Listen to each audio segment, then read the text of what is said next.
obrigações das empresas e dos demais contribuintes. Na verdade, eu coloquei aqui obrigações acessórias, né? Esse nome, obrigação acessória, não vai estar na Lei 8.212 ou 8.213 e nem vai estar no regulamento da Previdência. Por quê? Porque lá é assim, é obrigação da empresa, dois pontos. Cabe ao... tararará. A empresa deverá fornecer, quando você vir qualquer termo que não seja pagar, é obrigação acessória. Qualquer ato que a pessoa seja obrigada a fazer, que não seja pagar o tributo, é uma obrigação acessória. No campo aqui tributário, tá? E no campo previdenciário. Então, eu tenho o dever de pagar a contribuição. Obrigação principal. Eu tenho o dever de recolher a contribuição do empregado. Obrigação acessória. Por quê? Porque não sou eu que pago. Quem paga é o empregado. Eu apenas retenho e repasso. Olha a diferença. Então, qualquer verbo em obrigação aqui na Previdência, tanto tributo quanto benefício, que não seja o verbo pagar, você vai colocar como obrigação acessória. O que é considerado uma obrigação acessória? É uma obrigação de fazer determinada coisa ou de não fazer. No nosso caso, para proveito da fiscalização, da arrecadação e da própria operacionalização dos benefícios. Então, aqui, olha, como as contribuições, elas financiam a Seguridade Social, elas têm natureza jurídica tributária, né? A legislação criou várias obrigações que são, na verdade, de interesse da fiscalização, da arrecadação desse tributo, dessas contribuições. Por quê? Porque vai dar informações para que lá na frente a fiscalização bata e veja se tem crédito a apurar.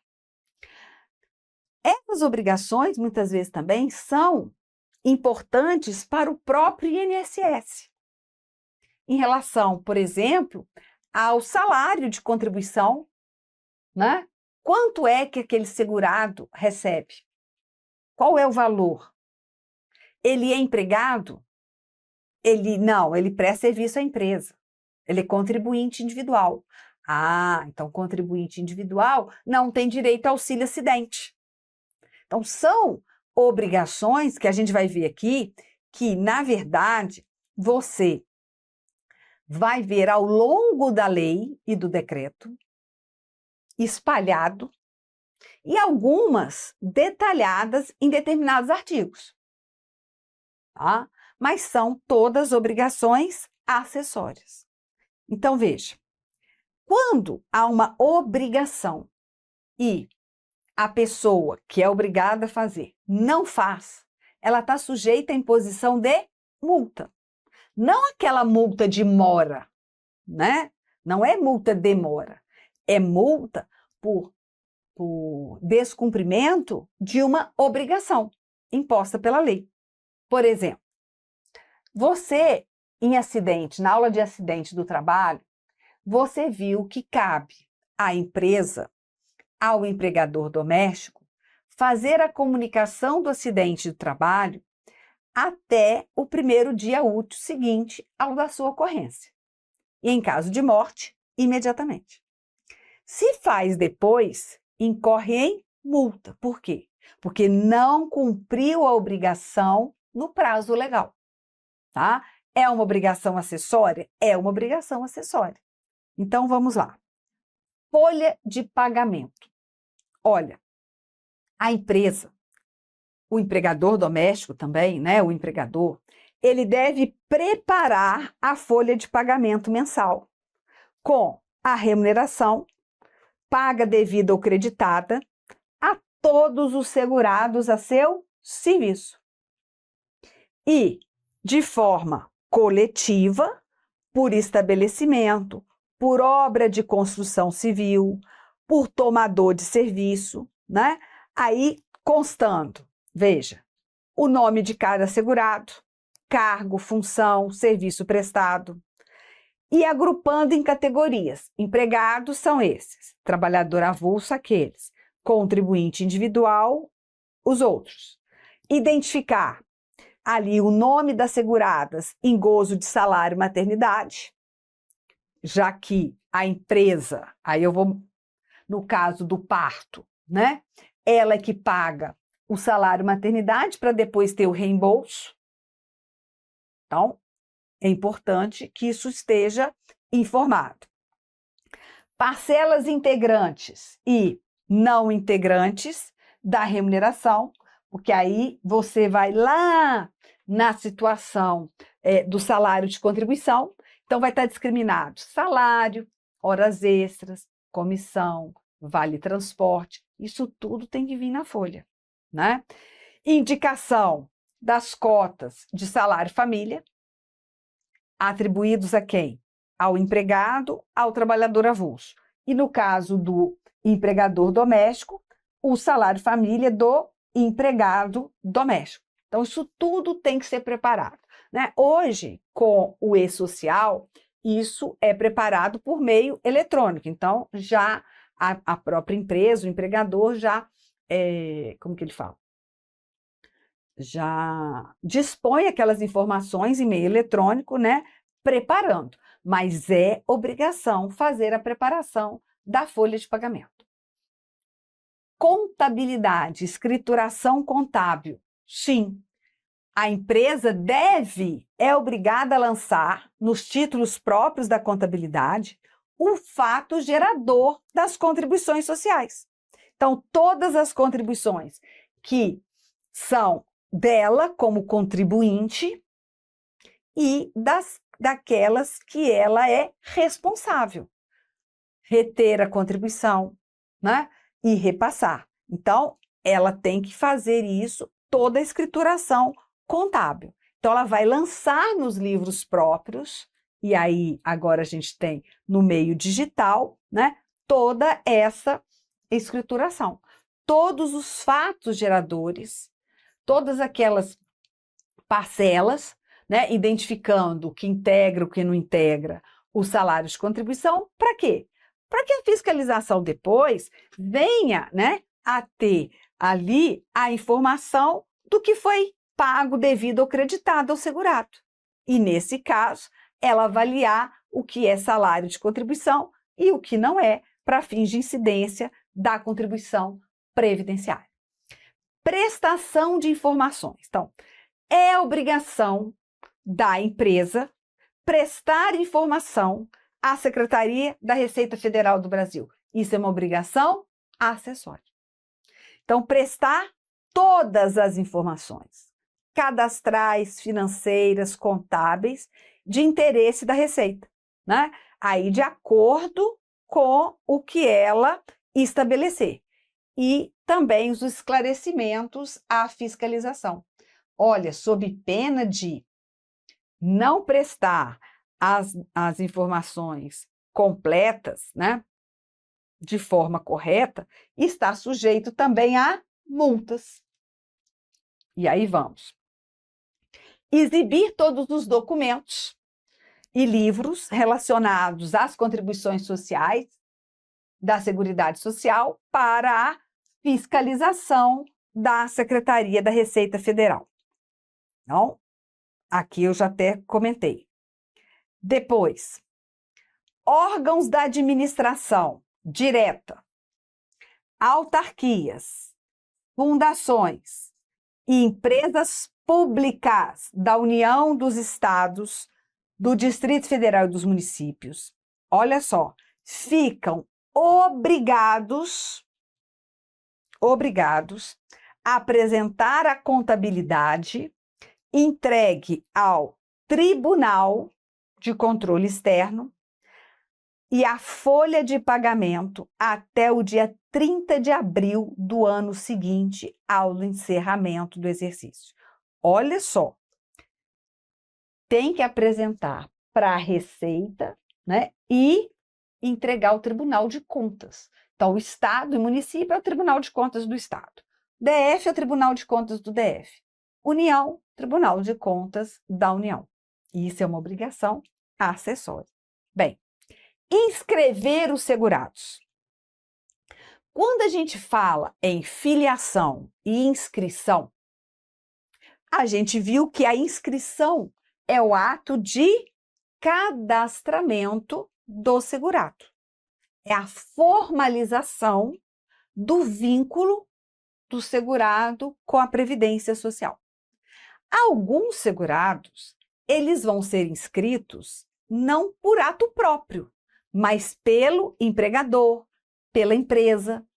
Então, cabe à empresa inscrever no regime geral de previdência social os segurados, seus empregados, os trabalhadores avulsos, e aí eu falo, o órgão gestor de mão de obra, né, faz a inscrição dos seus trabalhadores avulsos, o sindicato também dos não portuários.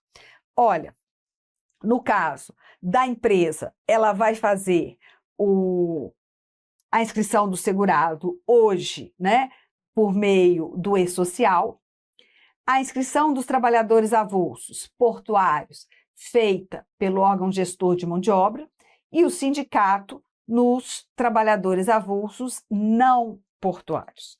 Isso hoje tudo por meio do e-social, né? No caso, se a empresa contrata um contribuinte individual a seu serviço e esse contribuinte não está ainda inscrito no regime geral de previdência, a empresa é obrigada a inscrevê-lo, né? Inscrever também os seus sócios que recebem remuneração pelo trabalho na empresa, porque eles são contribuintes individuais. Eles não vão receber prolabore, então vão ser inscritos pela empresa. As cooperativas de produção e a cooperativa de trabalho também são obrigadas a inscrever os seus filiados, cooperados de trabalho e de produção. Então, quanto à inscrição, a gente tem a obrigação da empresa. Ao empregador doméstico, inscrever o seu empregado doméstico, né? Não é o empregado doméstico que faz a sua própria inscrição. A inscrição dele é feita pelo empregador por meio do e-social. Retenção das contribuições dos segurados e demais entidades. Então, veja só, aqui nós vamos ter, né, que a empresa ou o empregador doméstico, eles vão ter obrigação de reter contribuições.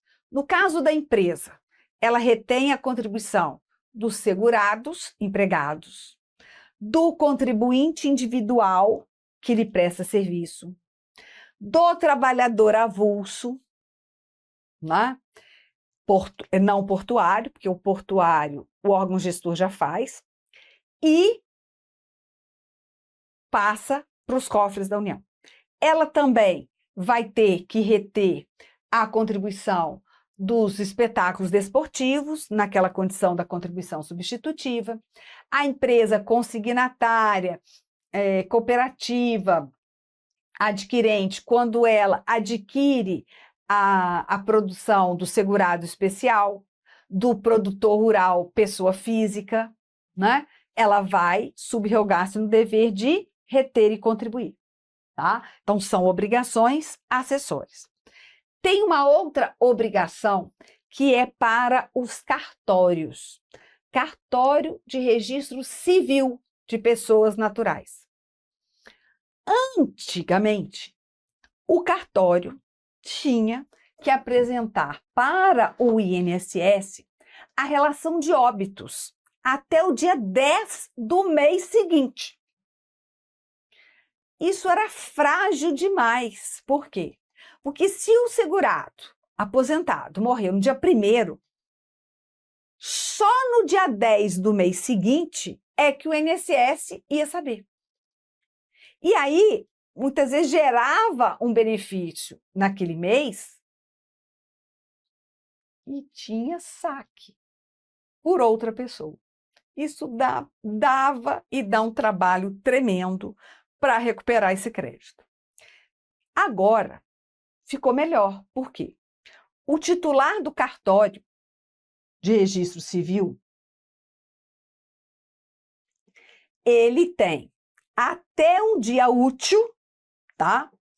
Para entrar no sistema, que é o Sistema Nacional de Informações de Registro Civil, ou por outro que vier substituí-lo. Então, a lei já fala, né? Se não tem esse, qual for substituí-lo.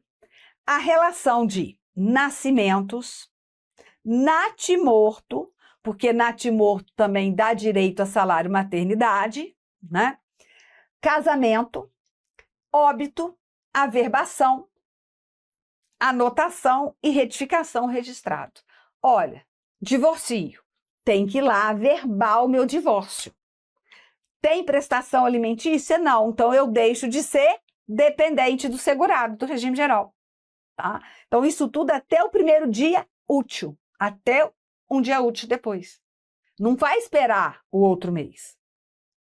Se o município não tiver dispor de provedor de internet, né, ele vai ser autorizado a remeter essa relação de nascimento, natimorto, casamento, né, a todos os registros do cartório em até 5 dias úteis. Mas não para o mês seguinte, tá? Em até 5 dias úteis. E se naquele mês não houver nada, não tem nenhum registro de nascimento, natimorto, casamento, óbito, averbação, retificação, nada. Aí sim, ele vai informar, comunicar ao INSS até o 5º dia útil do mês seguinte, do mês subsequente. Então, houve alguma anotação, houve algum registro até o dia seguinte, útil, até o dia útil seguinte. É um município que tem problema com conexão de internet, né, comprovadamente, etc., não tem provedor, aí ele tem até 5 dias úteis para mandar. Tá. Cartório está lá, não aconteceu nada naquele município. Não entrou ninguém naquele cartório para casar, para registrar um nascimento, nada. Aí, o dia a dia do sistema não tem nada. Por quê? Porque não aconteceu. Então, aí, o titular do cartório, o que ele faz? Até o 5º dia útil do mês seguinte, ele comunica ao INSS. No mês, não houve nenhuma anotação. Ponto. Ele está se responsabilizando, tá? Para caso de nascimento, natimorto, constarão das informações obrigatoriamente, veja, a inscrição do CPF, o sexo, a data e o local de nascimento do registrado. Ué, mas o registrado não tem CPF, né? Não tendo, porque realmente ele não tem, vai colocar o CPF, a inscrição do CPF dos pais, da filiação. Porque tem que ter também o nome completo, a inscrição do CPF dos pais, tá? E o dia que nasceu, o local que nasceu. E nome de mãe é extremamente importante para o INSS. Porque mãe, todo mundo tem registrado. Pai, nem sempre. Então, o sistema do INSS, por conta de homônimos, ele vai para o nome da mãe, tá? Maria da Silva. Gente, milhões de Maria da Silva. é mais fácil eu identificar que a Maria da Silva é filha da Helena e não da Madalena, do que procurar o pai. Porque vai que não tem o nome no registro, o nome do pai. Agora, registro de nascimento, todo mundo tem o nome da mãe. Então, para o INSS é muito importante. Eu estou falando isso até como que é? Informação de utilidade pública, né? É muito importante você verificar no seu cadastro se o nome da sua mãe está correto. Porque lá na frente, para benefícios, pode dar problema. Principalmente se tiver um nome comum. O meu nome, já existem várias Adriana de Almeida Menezes. Tá? Eu achava que não, e já tem. Então, vê aí a identificação.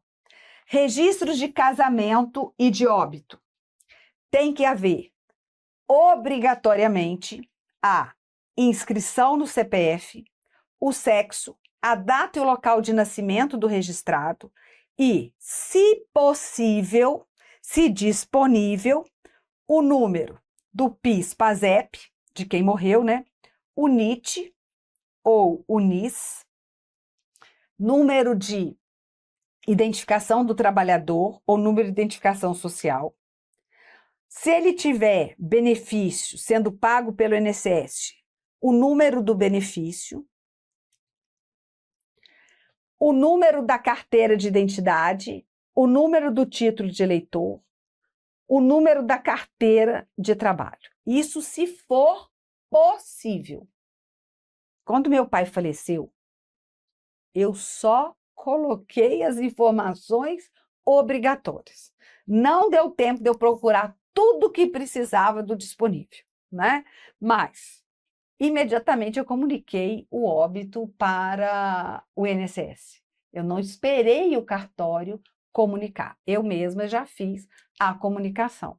Por quê? Para parar ali e não gerar uma nova aposentadoria, né? Gerar crédito, e aí ia dar muito mais problema. Então, ainda mais que meu pai morreu no dia 4. Então, ia rodar a folha e ia rodar com uma aposentadoria. Mas só os obrigatórios. Agora, se tiver, talvez é bom colocar em razão de quem vai receber o benefício, né? Bem, se descumprir qualquer obrigação, titular do cartório, se ele descumprir qualquer obrigação dessa daí, de registrar, de informar certinho, ou de fornecer informação inexata, olha só, além de outras penalidades previstas na Lei 8.212, ele poderá ter ação regressiva proposta pelo INSS, em razão dos danos sofridos. Isso aí foi uma conquista da Previdência Social. Por quê? O cartório esquecia, não mandava no prazo. Aí gerava um pagamento para o morto, né? O morto tinha deixado o cartão de benefício dele com a mulher, com a filha, com a amante e com a senha. O que acontece? Rodou o benefício, o cara está morto, o INSS não sabia, o pagamento vai para o banco, o crédito vai para o banco, a pessoa saca. Gente, aquele valor foi recebido indevidamente. A culpa, além da pessoa, né? Se comprovar que o cartório teve, né, culpa, não é dolo, teve culpa nesse dano sofrido pelo INSS, cabe ação regressiva. Pode o INSS entrar com uma ação requerendo que o titular do cartório pague pelo dano sofrido. Tá? Por quê? Porque ele deixou de informar, ou ele informou incompleto. Agora, se ele fez tudo certinho, ele não tem por que temer. Bom, vamos lá. Artigo 49 da Lei 8.212. Olha, nós vimos que, no caso de pessoas naturais, né? Desculpa, de pessoas físicas, o cartório de registro civil de pessoas naturais é que vai informar. Agora, eu tenho um caso de empresas.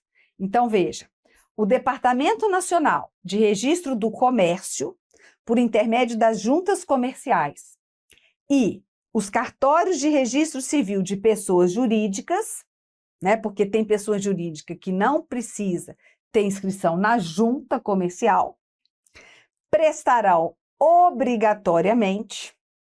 Aqui fala, a lei ainda fala Ministério da Economia, mas hoje eles vão prestar ao Ministério da Previdência Social, ao INSS e à Secretaria da Receita Federal do Brasil, todas as informações referentes aos atos constitutivos e alterações posteriores relativos às empresas registradas ali.